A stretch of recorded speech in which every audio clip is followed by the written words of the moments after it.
look so different, the idea that we're all related seems impossible. It's hard to believe that 6 billion people all share the same ancestor. Yet 3 of the world's great religions, Christianity, Islam, and Judaism, believe in one man who fathered us all. That makes Adam a key figure in the beliefs of more than half the world. Now, science offers a chance to find a genetic Adam, a single ancestor whose DNA survives in every man on Earth today. From the Inuit of the Arctic, to the Amerindians of the Amazon, from the nomads of the desert, to the businessmen of Wall Street. Spencer Wells, a geneticist with National Geographic, will lead us on a journey to identify the scientific Adam and reveal what made him so exceptional that he could father all men on Earth.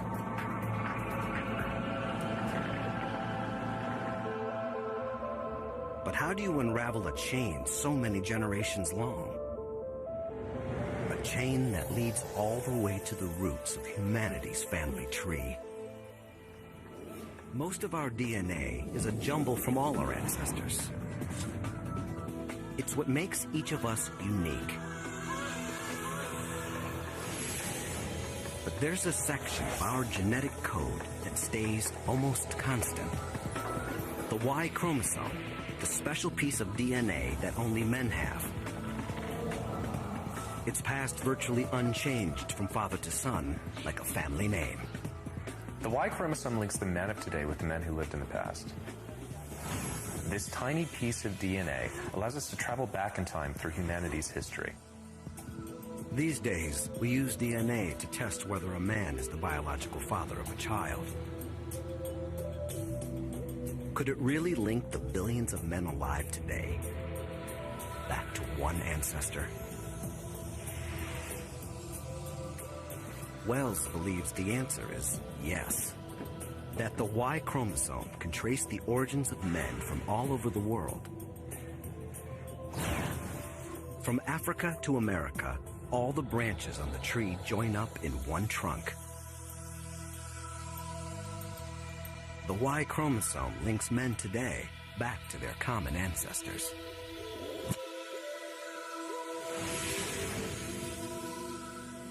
The key is to reveal super ancestors, men who left their genetic imprint on huge numbers.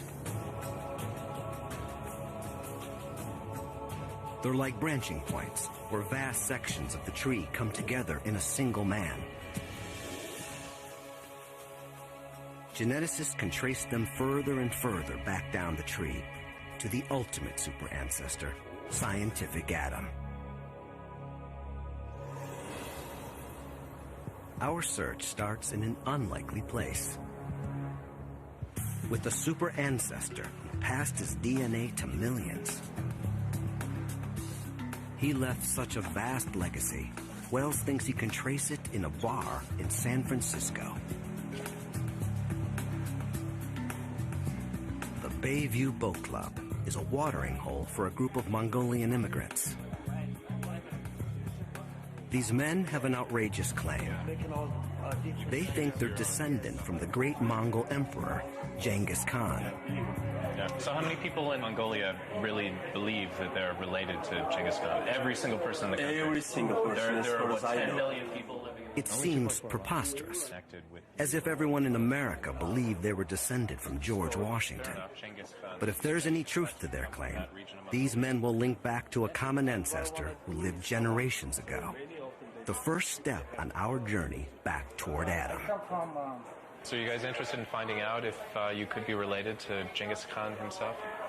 Yeah, let's go. Okay, and then I'll pass... Tapping the power of DNA starts with a basic tool. They're sterile, by the way, which is kind of like a glorified toothbrush. Pull it out of the container.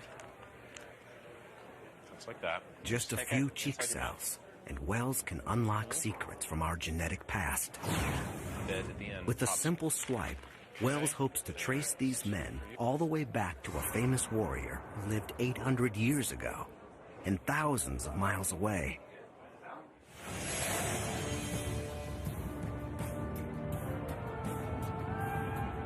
Genghis Khan is one of the greatest historical figures of all time. 8 centuries ago, he ruled one of the largest empires the world has ever seen.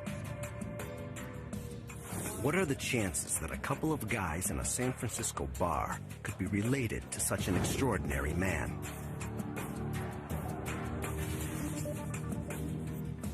Machines analyze the Mongolians' DNA, looking for traces on the Y chromosome that could link them to Genghis Khan. The odds against finding a connection seem astronomical. Hey, guys. But Wells has some surprising news. We've got the results. He's found evidence that 2 of these men are related to Genghis Khan. These are your results. Saranjorj Dembarel and Batur Tumar. All right. What makes Wells think that these men link back to Genghis Khan himself? He's never met them before. He doesn't have their family trees. And he doesn't have Genghis Khan's DNA. But Wells believes the Y chromosome can confirm the link. Most of the time, the Y chromosome is passed unchanged from father to son, like our last name. But sometimes little differences creep in, like the spelling of a family name changing over time. Every so often, a harmless mutation appears on one man's Y chromosome. All his sons inherit that mutation, and all their sons. It marks all descendants like a brand. That's how Wells found that 16 million men are cousins. Their Y chromosomes all show the same mutations. That means they're all descended from one single man, a Central Asian super ancestor. But who was he? Wells and other genetic detectives pieced together the clues. The mutations cluster around one place, Mongolia. They trace to almost 1,000 years ago. Scientists believe he must have been a man of power, who had many sons to pass on his family line. The clues all point to one man, Genghis Khan. The evidence is circumstantial, but compelling. Khan's empire stretched from Kazakhstan to Korea. He ruled a dynasty that lasted generations. His sons and their sons had the power and position to spread his Y chromosome. As his armies swept through Central Asia, they cut down their enemies, and often, it's said, took their women. The result? More offspring with Genghis Khan's Y chromosome, and other men's lineages destroyed forever.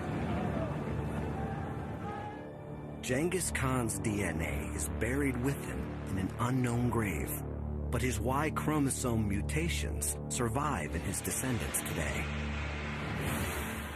The research shows the Y chromosome can take us back hundreds of years. But to find scientific Adam, we must trace a man from our very beginning who fathered not millions, but billions. As people move from place to place, they often end up far from where their lineage began. Our family tree is becoming tangled at the top. Tracing family lines is getting harder and harder. There's only one way to clear away the tangles. Analyze Y chromosomes from people who still live in the land of their forefathers. To get a clearer picture of our family tree, Wells is leading a research project with the National Geographic Society and IBM. It's called the Genographic Project. It's a massive undertaking. It will take years. But when he's done, Wells will be able to tell where anyone in the world comes from. Wells and his colleagues have crisscrossed the globe in search of DNA samples. From Aborigines in Australia to tribesmen in South America. They've journeyed from Central Asia to South Africa to Siberia. With the same techniques used on Genghis Khan, Wells can link this mutation to another critical common ancestor. He's known as M9. He lived around 40,000 years ago. Wells' research suggests this one man could be the forefather of half of all men alive. We're getting closer to Adam. But Wells knows there are some men who do not have the M9 mutation. To identify the common ancestor of all men, he must take us deeper down the tree. But where does he go next? There are clues from beyond the world of genetics. It's evidence you can touch. Evidence from bones. Before the powerful new tools of DNA, our picture of humanity's past came almost entirely from fossils. But that picture is incomplete. The oldest human fossils come from Africa, dating back millions of years. But ancient remains have been found at other sites far away. The Middle East has produced early human fossils. And pre-human remains have been found in Asia. Fossil evidence points to 3 regions that could be the birthplace of humankind: Asia, the Middle East, and Africa. Can DNA resolve which one gave birth to scientific Adam?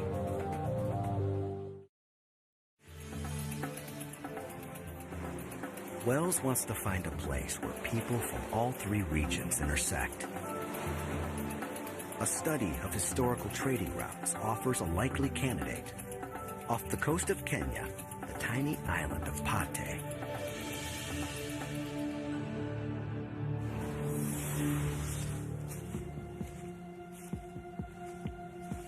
A mysterious place, with clues that seem out of place in Africa. Curious ruins. It's the main mosque. It was painted black. Still see it. Monuments that might be Islamic. Tombs that look almost Chinese. Even the faces suggest an intriguing mix. Some have the lighter skin tone of Europeans. Some could be Arabs. Others have eyes that look Asian. For centuries, traders have come here from all over the old world. From Europe, the Middle East, maybe even from China. Jumbo. Jumbo. Jumbo. History has created a genetic melting pot. And by taking a sample of your DNA, of your genes, we can say something about the people you're related to in the past, your ancestors. If the Y chromosomes here lead to a common ancestor for all these ethnic groups, they could lead us to Adam. If you could open your mouth. Wells takes samples from 25 local men. Correct. Thank you. Okay. You could open your mouth. Where was your mother born? Here.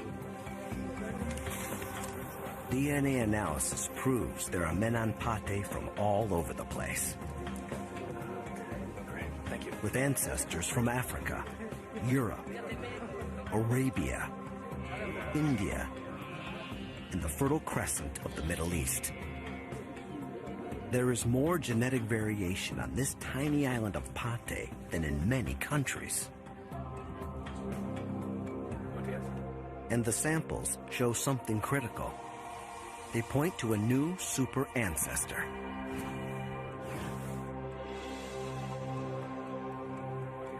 Even though the Y chromosomes come from all over the world, they almost all have something in common. A particular mutation that scientists call M168. In fact, men all over the planet share this mutation. Genghis Khan and the San Francisco Mongolians have it. Thomas Jefferson has it. Wells himself has it. Nearly 3 billion men share this mutation. And it means they're all descended from one man. It's a staggering thought.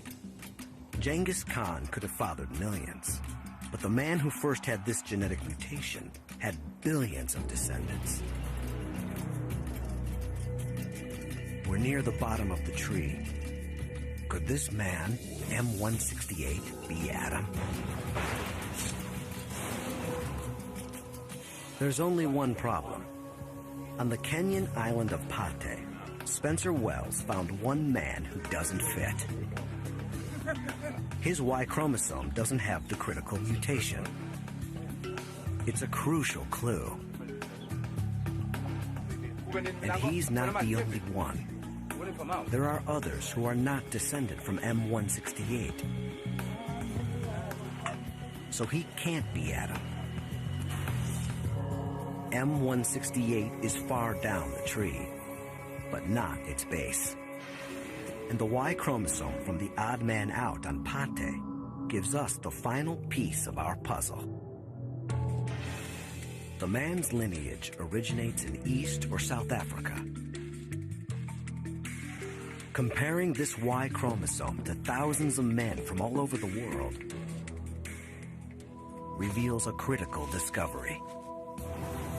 These mutations, originating in Africa, appear on every Y chromosome in every man in the world today. These are the universal mutations we've been looking for. We followed the DNA trail all the way to the bottom of the tree.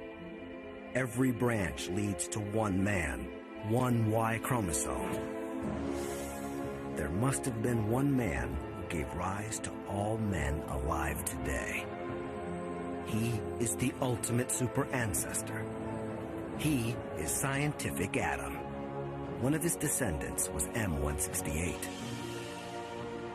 He was the forefather of the ancient Middle Eastern ancestor of Thomas Jefferson. He gave rise to Genghis Khan's Y chromosome. In fact, all the Y chromosomes in the world trace back to this one African man. He is Scientific Adam.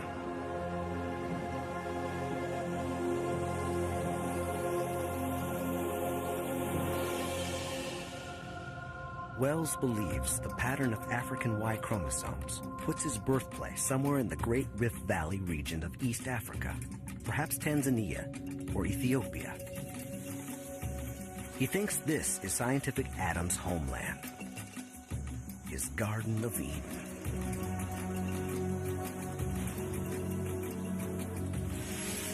Genetics can date the ancient Y chromosome mutations to calculate the age of Scientific Adam. Wells believes he was born around 60,000 years ago. It sounds ancient, but it means our search for a common ancestor has not led us all the way back to a time of ape men, or even to primitive beings like Homo erectus. Compared to the billions of years of human evolution, we've found Adam in the recent past.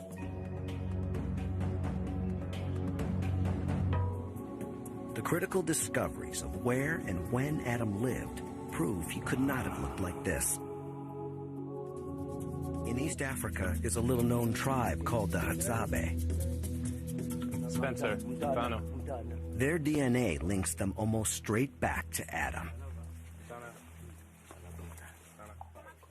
They give us a glimpse into his world. Mutations on the Y chromosome show that Scientific Adam was born around 60,000 years ago. An extraordinary time in human history, a time of crisis. Scientists believe humans were on the brink of extinction. The entire population may have fallen to no more than a couple of thousand. But from this moment of peril, humans begin an astonishing rise. For the first time, art appears. Tools become much more advanced. This new energy and innovation would enable our species to conquer the planet. Something critical had changed in human nature. What triggered it is a puzzle, yet it seems to come just after Adam. As people, the Hadzabe are as modern as any of us. But as a society, they've chosen to retain the lifestyle of the earliest modern humans, the lifestyle of Adam. The Hadzabe are hunter-gatherers. Survival in this environment is an extraordinary challenge. They rely on the kind of ingenuity that Wells believes could have originated with Adam himself. It could almost be Adam's clan preparing for the hunt. The Hadzabe have figured out a way to turn local trees into lethal weaponry. The bows are strong, but flexible. Fire straightens the arrow shafts. They look simple, but when they appeared, they were revolutionary. Weapons that kill at a distance, deadly accurate. The Hadzabe set out, just as Adam and his sons may have done, to pit their weapons and their brains against their prey.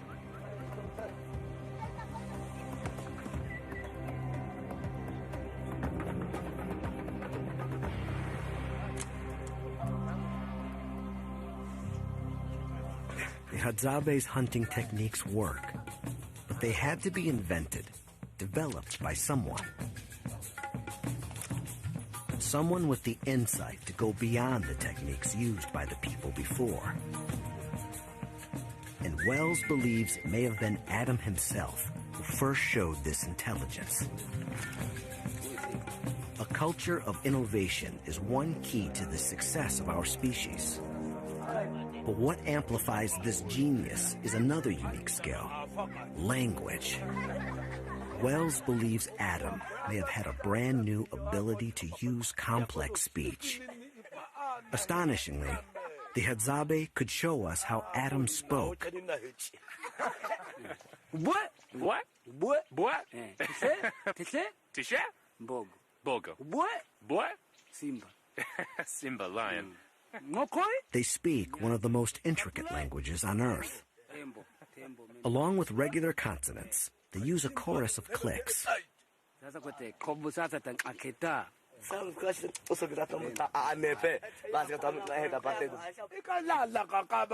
Their speech is far more complicated than most modern languages, and that suggests it's been around for much longer. English has around 30 different sounds. Click languages can have over 100. Scientists believe that when humans first began to speak, they may have used clicks like these. We could be listening to Adam himself. Bushman is the only family which has clicks. Those kinds of sounds. None of the other world's language families have these sounds. So this is really what makes Bushman languages different from all of the other world's languages. There's a reasonable hypothesis that these clicks are in fact ancestral sounds which have been lost in all of the other world's languages, probably lost just once in Africa. And then the group which lost these clicks left Africa and spread throughout the entire world. In every detectable archaeological respect, meaning the manufacture of art, the widespread use of materials like bone and ivory and shell, the burial of the dead with ceremony or with ritual. In every detectable archaeological respect, after 50,000 years ago, you see this burst of creativity. There's a big difference in behavior. The form is fixed and culture takes off. Then something happened. A small band left their African homeland on a journey into an unknown, hostile world. You are one of their children. Listen, I'll be honest with you. I've got a problem. I've spent nearly 10 years checking and double-checking the details of this journey until I have complete and total faith in our results. And the upshot? A story that's, well, frankly, it's impossible. If our ancestors made the journey I believe they did, they would have had to be superhumans. The speed, strength, and resilience required to conquer the world defies belief. And yet, there it is, written in our blood. But this doesn't tell me why they left. Were they driven out? Did they develop a newfound curiosity? I'm told the answer may lie 800 miles south of here, on the South African coast.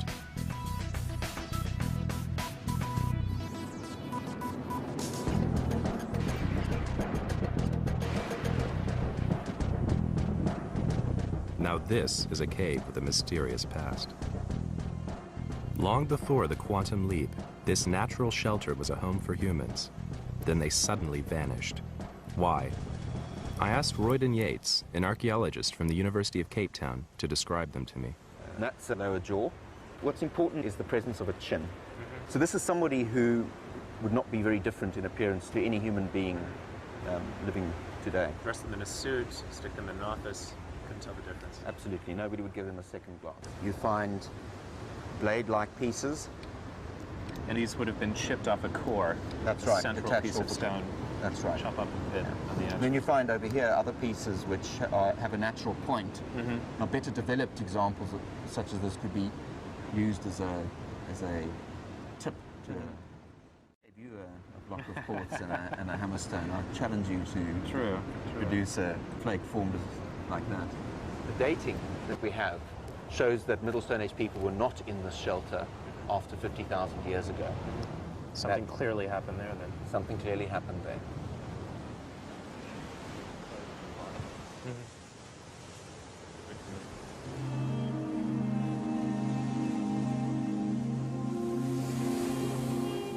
50,000 years ago. Sounds familiar, doesn't it? What was it that caused these people to suddenly vanish? Richard Klein thinks it's a miracle mankind survived at all.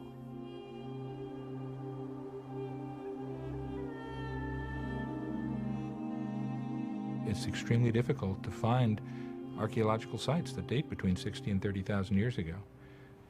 Animal and plant populations crashed and human populations would follow. So it's not that there weren't people there, say in southern Africa between 60 and 30,000 years ago, but there were so few of them that they have virtually no archaeological visibility. Julia Lee Thorpe, a paleoclimatologist from the University of Cape Town, explained how the drought would have caused a dramatic drop in sea levels, leaving this cave high and dry. There was a very sharp drop in temperature around 72,000 years ago. And at that point, the sea would have receded quite rapidly from the site. So the site would have changed to a different kind of place. What would these changes have been? Well, the sea was retreating and eventually retreated to about 40 kilometers away. So this place would have become an inland site. And the set of opportunities that you see around you today, with enormous amount of seafood, which was obviously eaten, would not have been available. It's not possible to carry seafood 40 kilometers. What sort of evidence do we have for these climatic changes? Well, we don't really have evidence for sites underwater, or at least not direct ones. But what we do have is a great deal of evidence for global climate changes over the long term. And we usually extract those from very long ice cores in, for instance, Antarctica, and also marine cores off the coast of southern Africa and all around the world. We can extract little creatures. These are called forams, which are really very tiny. They look like little grains of sand. But there's a great deal of information that's locked up in these little creatures. They're made out of calcium carbonate, and we can measure the oxygen and the carbon isotopes. And from that has been extracted a sea level curve, for the last couple of 100,000 years. And that tells us a lot about what sea levels were doing and what the ice caps at the North Pole and the South Pole were doing. Between 70 and 50,000 years ago, those ice caps were expanding. We're talking about a worldwide catastrophe brought about by monumental changes in climate. The world was in the grip of an ice age. The polar ice sheets had expanded southwards, locking up much of the world's moisture as ice. Deserts in Africa grew, and sea levels everywhere dropped, leaving caves on the South African coast high and dry. Inland, lush pastureland turned to desert, and prey became extremely scarce. Hunters who once had easy pickings now found themselves desperately searching for food.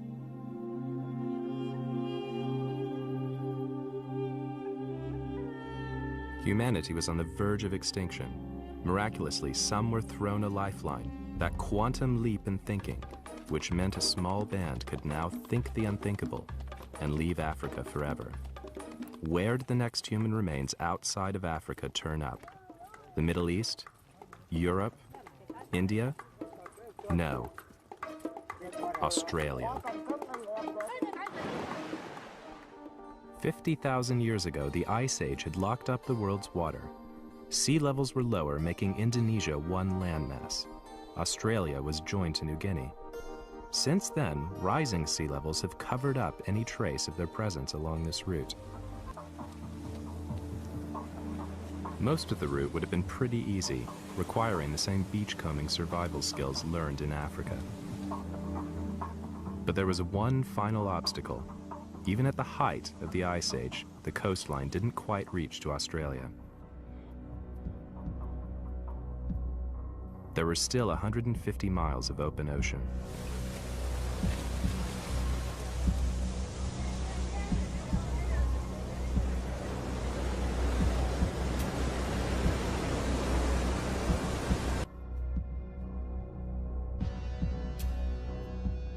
A pivotal moment in our history.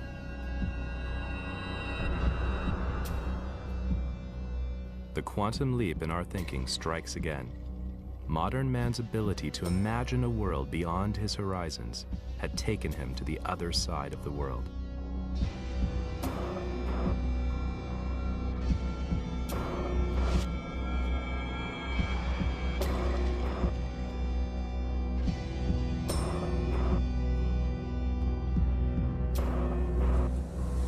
Although we have no direct evidence for the methods used by these coastal migrants to reach Australia, reach it they did by around 50,000 years ago. And we have a clear genetic trail leading out of Africa along the entire route. But that only accounts for around 10% of the world's population. The other 90% took a different route, and that's where we're headed next. The descendants of this second wave of explorers would become Europeans, Asians, and Native Americans. This fridge contains blood samples from populations scattered across the globe. Chinese, Russian, Native American, European, Indian, they're all represented here, and they share one thing in common. It's a marker, inherited from a single man. We've discovered that this group was the second to strike out from Africa, and they took a different route, to the Middle East.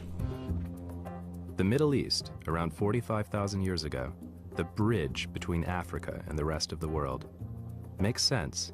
It's an obvious land route out of Africa. But why take it? The time when our ancestors left Africa was the middle of an ice age. Now, this doesn't mean there was a lot of ice in Africa. In fact, it was just a few degrees cooler in the tropics, and it was probably much more comfortable. It's not as if they're suffering from cold. What they're suffering from is drought. What this does is to push all the animals and their predators in the Sahara out into North Africa, out into the Middle East.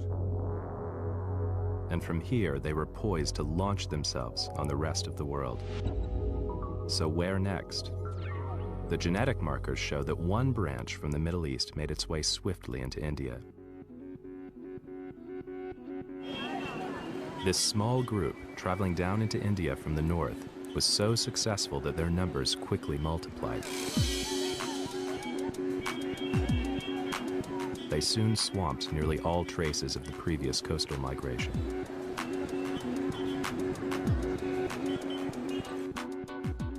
A second wave headed for China. Here, bounded by sea and mountains, they remained in isolation, developing a distinctive appearance. They were also to become the largest nation on Earth.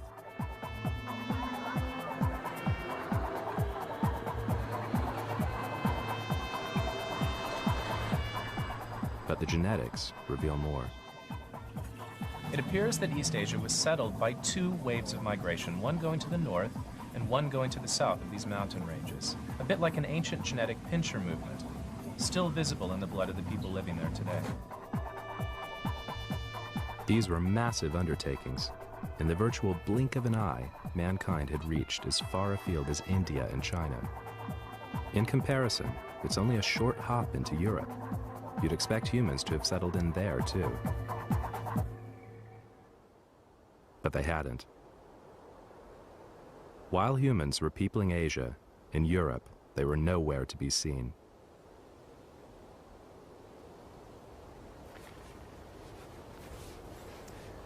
I've always had a particular interest in this part of the world. The story gets a little more personal here, because although I'm American, my ancestors originally came from Northern Europe.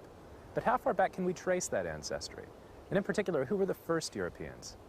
The archaeology tells us that it took them nearly 10,000 years to get here from the Middle East. I've always wondered why.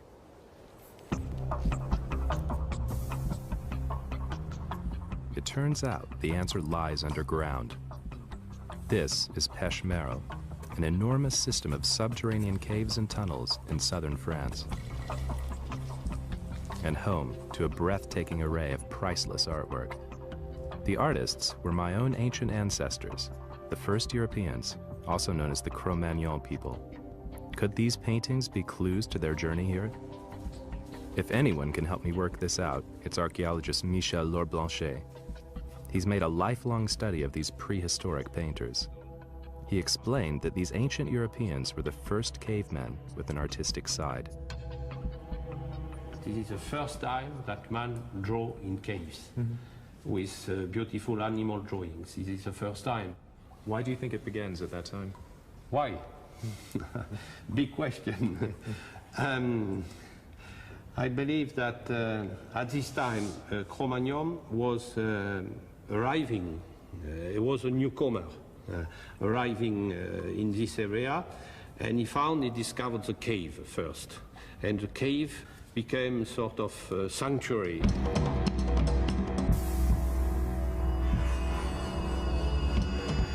But if Europeans were newcomers, where had they come from? The paintings were like postcards from an ancient world, of a journey.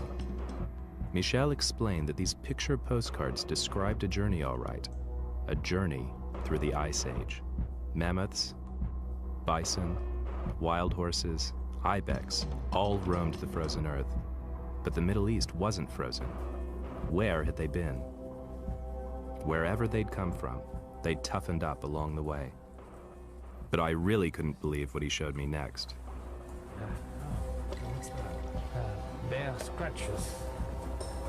No, the bear were spending the winter in the cave, hibernating. You see, they had big clothes. Bears lived in here. These people must have been fearless. It was dangerous, yes, to visit the cave from time to time. I think these people were just so incredibly inventive in the same way that we are today, that they could manufacture what it took, make up houses, clothing, and things of this sort very quickly. Very quickly, it means in a geologic eye blink. I've seen the drawing on the ceiling. The man who traced those figures, what would his life have been like? He was a hunter. He was a... This guy had the strength, speed, and wit to hunt the giant mammoths in his paintings. Michel shows me how huge this guy would have to be to reach the ceiling. You see the back of the mammoth here, the head, the trunk, the front leg, the belly, but the hindquarters are missing because they are too far from the rock. So he was perched on that rock and Yes. stretching. Yes. It's quite a distance. That's true. In fact, this man was a very tall man. He was more than 6 feet high, 6 feet tall. That's taller than the average French man today. Why? Richard Klein. Cro-Magnons arrived there with African body proportions, really adapted to much warmer conditions.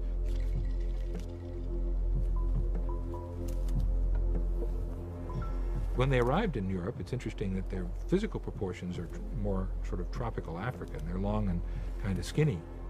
And that tells me that they had the cultural buffer, the clothing and the housing, that were the main thing that allowed them to adapt to very cold climates. But clothing and housing aside, anthropologist Nina Jablonski believes that Cro-Magnon had adapted in physical ways that suggested a colder, darker life. One of the greatest challenges in reconstructing the ancestry of humans is actually to put ourselves back in the time before humans started migrating all over the world. Because people living in equatorial Africa are living in a hot environment, the skin must have been able to sweat very efficiently so that people could keep cool. And also because that skin was naked and therefore was prone to damage from ultraviolet radiation. And so the skin of our ancestors was dark, full of the natural sunscreen, melanin. Sunlight produces vitamin D, vital for healthy bones. At the time my ancestors first ventured into Europe around 35,000 years ago, their skin was already getting paler in order to absorb more light. Almost certainly the first people to go into Europe were quite lightly pigmented. This is because Europe, with latitudes in the 40s to low 50s, is, well, a region of fairly low ultraviolet radiation throughout the year. Populations living in Europe who were not coastal populations had to have fairly depigmented skin in order to allow enough ultraviolet B rays into their skin to synthesize the necessary amount of vitamin D that they needed. Coastal populations were very interesting because if they had access to fish, a very vitamin D-rich food source, then they could, in a sense, afford to be a bit darker than their hinterland brethren.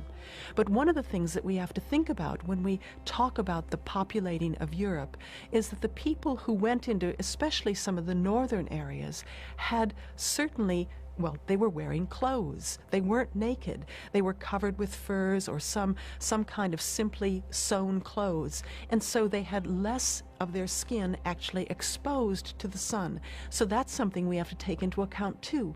When you wear clothes, you have less skin exposed, and the skin that is exposed has to do more work in synthesizing vitamin D. The Ice Age was to cut these first Europeans off, eliminating any contact with the rest of the world.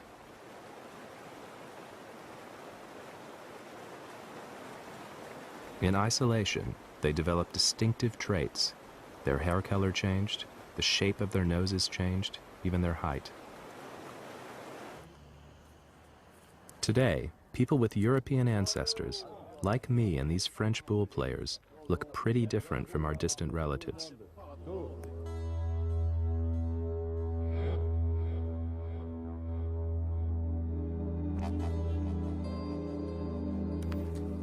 But why had it taken our ancestors so long to arrive here? Whatever kind of journey they made, it's clear that they developed a whole new range of life skills along the way.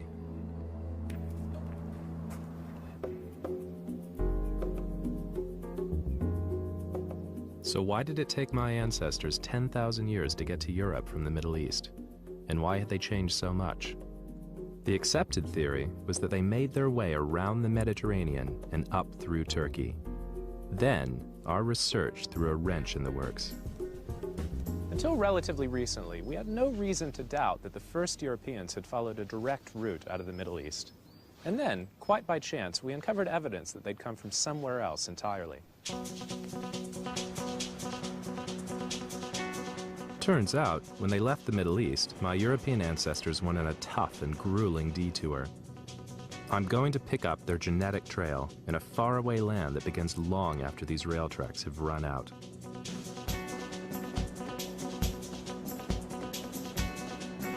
As the sampling of the world's populations mounted, I tackled one of the greatest genetic blind spots of the world.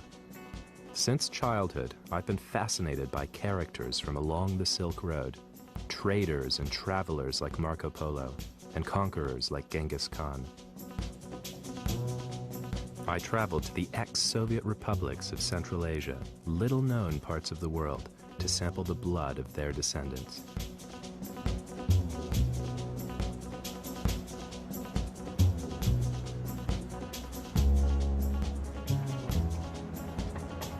We're in Bishkek, the capital of the former Soviet Republic of Kyrgyzstan.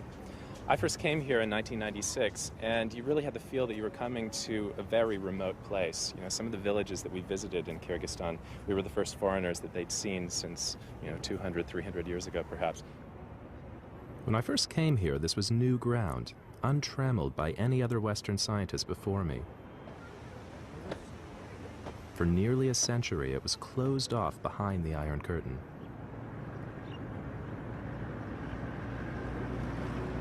Even today, it's one of the most remote parts of the world.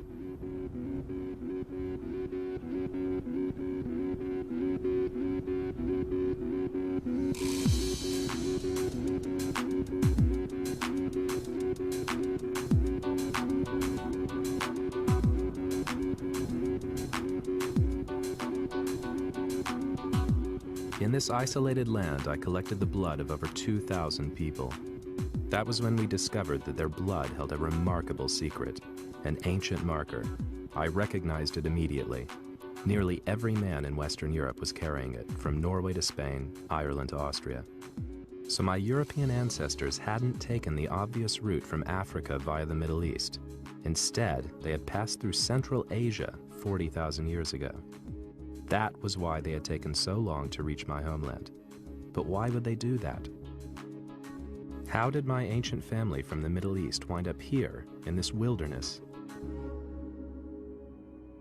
William Calvin thinks that yet again the weather played a critical role. Worldwide, you're getting droughts, you're getting forest fires, but the next year you're getting a lot of grass and a lot of grazing animals.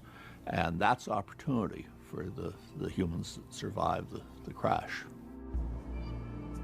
And for opportunity, read food. Honing their hunting skills and adapting to the colder temperatures, these African hunters followed the grasslands into modern-day Kazakhstan. The discovery of the Central Asian marker had changed our understanding of the journey made by the first Europeans. But was Europe the only destination for these formidable Central Asian hunters? Did their journey take them anywhere else? We widened our search and were in for an even bigger surprise. The markers seemed to be everywhere we looked. From Europe, through Asia, Russia, North and South America, the list seemed to be endless. We'd uncovered an astounding secret. If Africa was the cradle of mankind, then Central Asia was its nursery.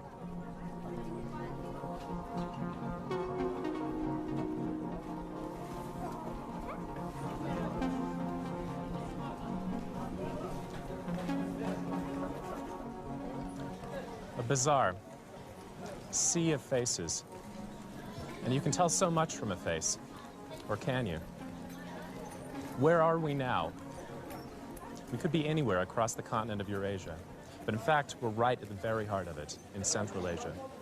China is a few miles in that direction, Afghanistan a few hundred miles to the south. This is really the crossing point, the central part of the continent of Eurasia.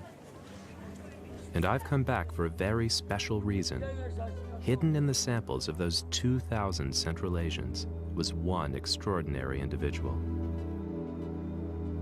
His name is Niazov, and he's directly descended from the man whose DNA, 40,000 years ago, had a tiny spelling mistake, the Central Asian marker. This genetic marker has spread throughout the Northern Hemisphere and been inherited by over 1 billion people. Branches of Niazov's ancestors went on to people Europe, parts of India, Russia, and America, but Niazov's family has always stayed here. Analyzing his DNA for the first time was an extraordinary moment. In an instant, I knew we'd discovered something very important. Now we're going to meet him. After nearly 2,000 generations, Niazov still lives in Central Asia. I'm excited about meeting him again, now that I fully understand the history he holds in his blood. Заходите. Niazov? Здравствуйте. Очень приятно. С вами тоже очень приятно. Should take the shoes off. Пожалуйста, Паша, давай так, проходите. This is an extraordinary moment. You can make discoveries in a lab, but to put a face to a genetic marker as ancient as this, well, for me, it's truly amazing. He may be shorter than I am, but he's a genetic giant in our history. I'm gonna have to give him my blood speech, though. Hope it doesn't put him off. What if I told you that your blood takes us back in history 40,000 years? Your lineage takes us back to the very first Central Asians, before Uyghurs, before Pamiris, before Tajiks, the very first people who lived here. Do you know what DNA is? Вы знаете ДНК? He have heard. So it's the blueprint. That it's your instruction book. It's how to make То есть это another version ДНК of you. дает вашу детям. Now, the thing that we've been studying is known as the Y chromosome. And this is a small piece of DNA that doesn't really do very much except to make you male. So your Y chromosome you got from your father. Чтоб чистый. То есть вы Чистый. Вот мой отец. Pure. This is a picture of his father. Вот отец. Вот который в центре, да? А это дедушка. And a grandfather. Дедушка. That's great. Father and grandfather. That's fantastic. So that is a lineage, okay? Your Y chromosome came from him to him to you. Now, if we trace back even further, so we go from you to your father, to your grandfather, Если to мы his father, проследим, and so on and so on and so on, back through nearly 2,000 generations. If we do that, we reach a single man, one man. То есть, когда мы это делаем, то есть вы, допустим, один человек, берем как человек, Who was living in southern Central Asia. который живет в центре Средней Азии, то есть Евразии, в центре континента. Мы живем, да? Да, Средняя Азия. Сердце. Around 40,000 years ago. Now, this was a very important man because he is the ancestor of Europeans, Native Americans, and many, many Indians. So I can tell you with absolute certainty Я that могу вам точно сказать, с полной уверенностью. your Y chromosome and his Y chromosome and his Y chromosome, they've been here for 40,000 years. Спасибо. Thank you. Мой кровь из нас чистый. That means my blood is pure. So congratulations. Поздравляю. Very interesting blood. Я вам благодарен, что вы издалека пришли. I'm very thankful that you came from the far. Большое спасибо. Thank you very much. Well, thank you for meeting with Я us. так боялся, что они меня делают. Turned out the poor guy thought a doctor was coming to tell him he had cancer. No wonder he looks relieved.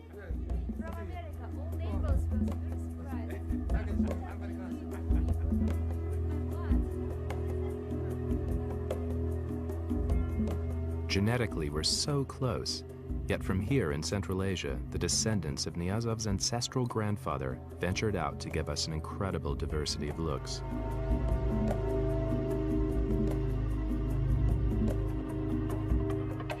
One group traveled west along the plains of Asia to become the first Europeans. But one branch of Niazov's family reached the Americas. Their children are the Native Americans, from the Inuit to the Incas. To get there, they had to embark on a journey into climatic extremes beyond anything endured before. Remember the Ice Age? Well, 20,000 years ago, it was at its most extreme. And yet, our research shows that that's when they headed straight into its bitter heart. Some of them are still there. Niazov's ancient marker shows up in a nomadic tribe deep in the Russian Arctic. They're called the Chukchi, and they're survivors from the Great Migration to the Americas 15,000 years ago. The Chukchi aren't exactly easy to find. They live on the northeastern end of Russia. In order to get there, I've had to come to Moscow. It's the middle of winter, and this is the only place to get a flight that goes anywhere close. Finding this tribe isn't going to be easy, because they're nomads. I'm hoping the Chukchi can show me how those Central Asian hunters could survive a journey through the heart of an ice age. But this flight is only the start of my journey.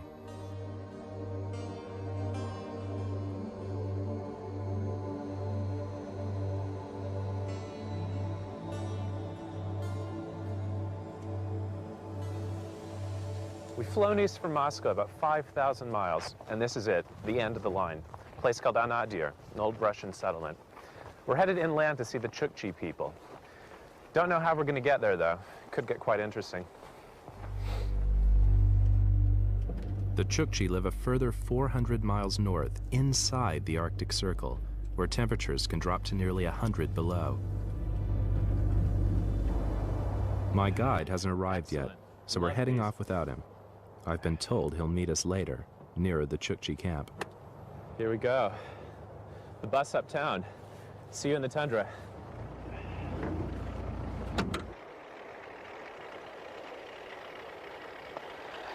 We're heading up into the tundra to meet the people who are the direct descendants of the people who populated the Americas 15,000 years ago at the height of an ice age. And the fact that I get to tell this incredible story and actually go on the journey that the genes have shown us, it's just amazing. This place is absolutely beautiful, and it's like being on another planet.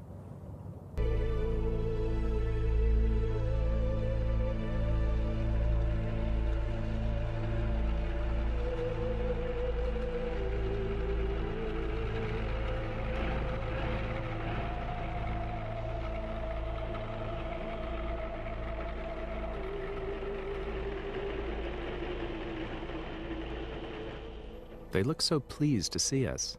Or maybe it's just curiosity. I can't imagine they get many visitors. Uh-oh. I can feel another frozen handshake coming on. Time to show off a bit of my high school Russian. Меня зовут Spencer. Victor. They spend their lives in temperatures that are now paralyzing me.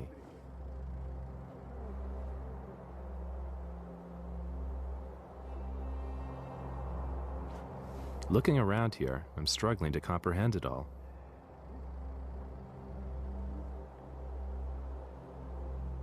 We may be brothers under the skin, but they're obviously different. Somehow, they're better able to cope with the cold. And Nina Jablonski knows why. The Chukchis are a classic example of what has been referred to in human biology as Bergmann's and Allen's rules. That is, in a very cold climate, the surface area of the body will be reduced and the length of the appendages will be reduced. So the people tend to have shorter arms and legs, shorter fingers, and a shorter and rounder trunk to reduce the surface area through which heat can be lost. In that way, they're wonderful furnaces, as it were, for preserving their own body heat.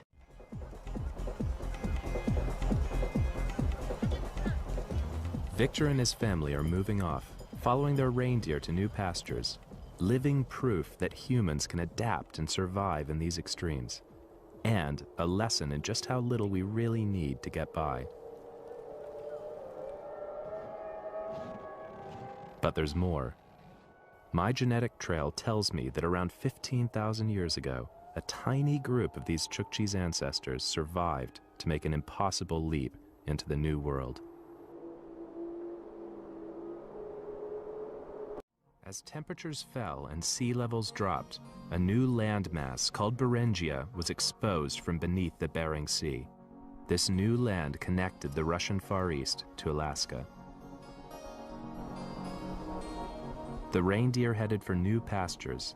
The few survivors followed them, taking mankind into uncharted territory, into the New World.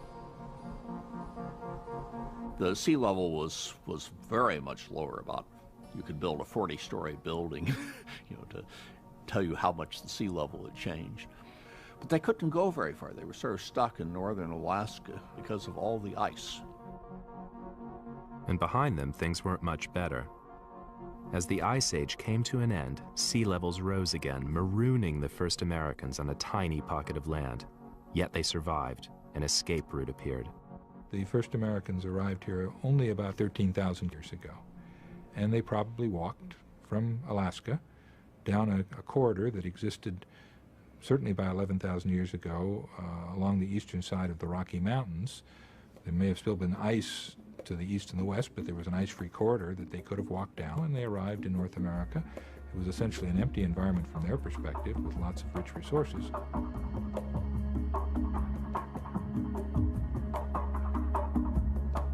A journey that had begun in Africa, divided in Central Asia, had now reached the last continent. For thousands of years, they had endured the most extreme conditions on Earth, and now this branch of mankind had found a new home. Our ancestors were pretty tough people. They'd survived drought, famine, and an ice age in order to get this far. Yet our genetic results tell us that the first group to make it through to the Americas had been whittled down to as few as 10 or 20 individuals. Today, their descendants are carrying, written in their DNA, evidence of those hardships thousands of years ago. But when they did get through, what was their reward? A land of plenty. They'd never had it so good.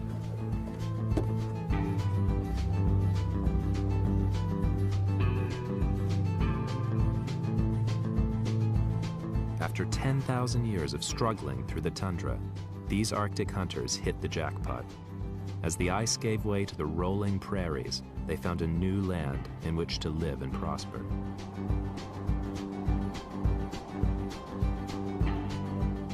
Their numbers swelled, and in only 800 years they had peopled both North and South America.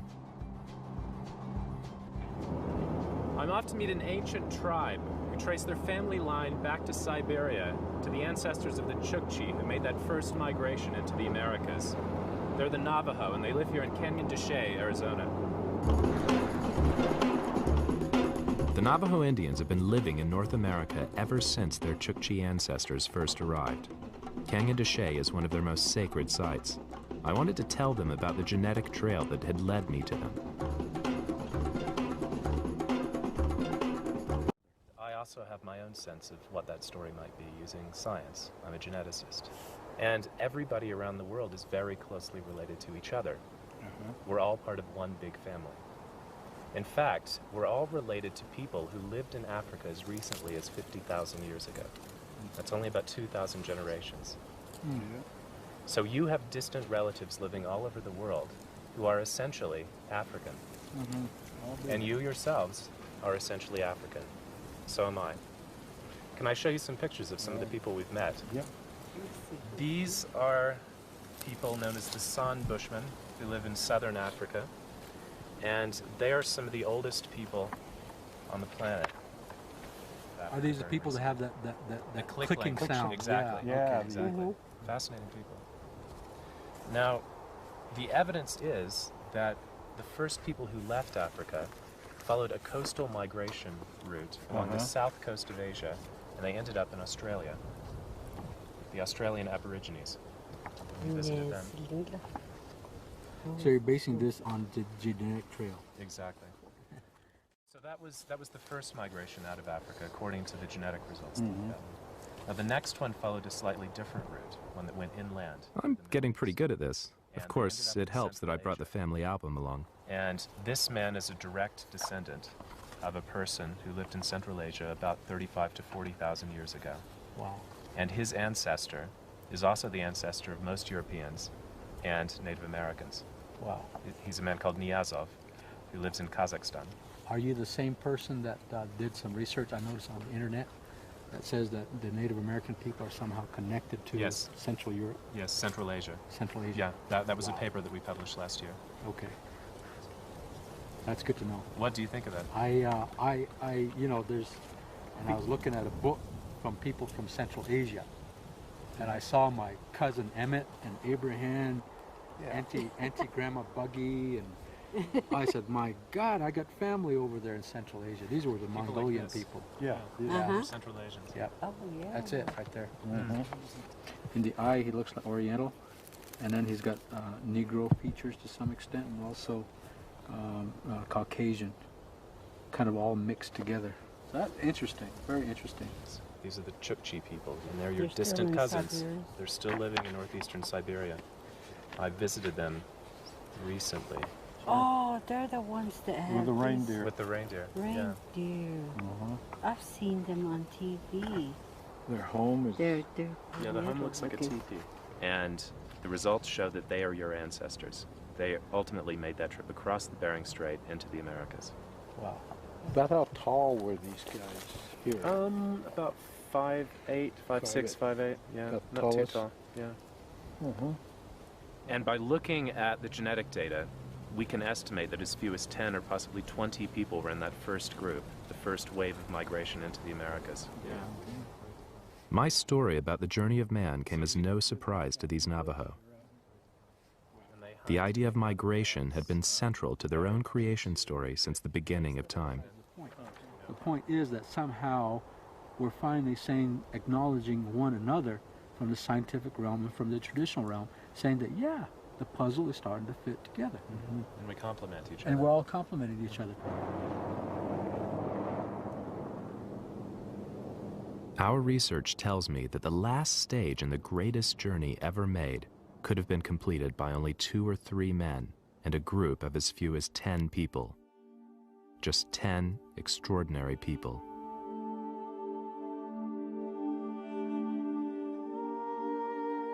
Once they got down there, they discovered that there were a lot of big grazing animals all over the place there too. American buffalo, mammoths, all sorts of things. And they kept spreading south, and in about 800 years, they actually got all the way down to South America.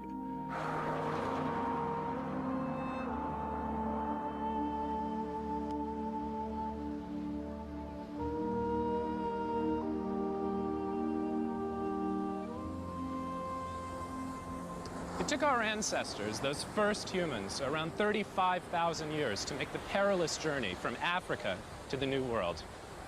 Today, nearly 500 generations later, their descendants can make the trip in less than a day, from anywhere in the world.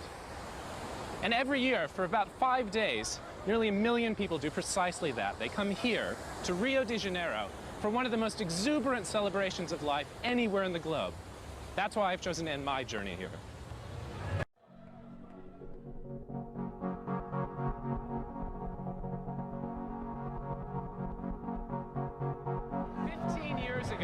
This story would have been impossible to tell. The scientific technology simply didn't exist. But in this era of globalization, isolated populations are being absorbed at an ever-increasing rate. It's possible that by the end of the century, the genetic signposts of our journey will have been dispersed around the globe.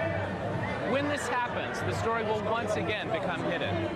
My colleagues and I have been very lucky to be able to tell this story, to decipher the genetic clues during this brief window in history. My journey around the world has only been possible because of some unusual people. 1, 2, 3.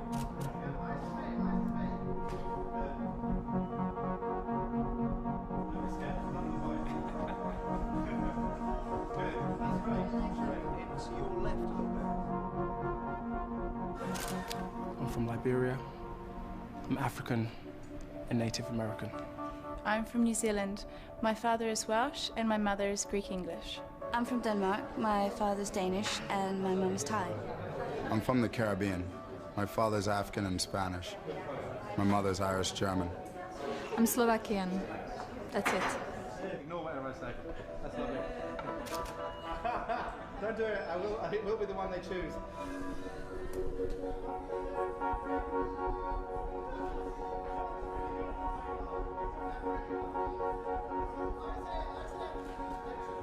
So, I've reached the end of my journey.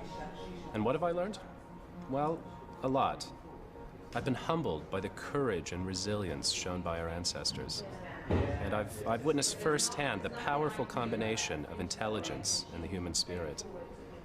And reassuringly, I've proven to myself that all those years in the lab weren't wasted. The story carried in our blood really is true.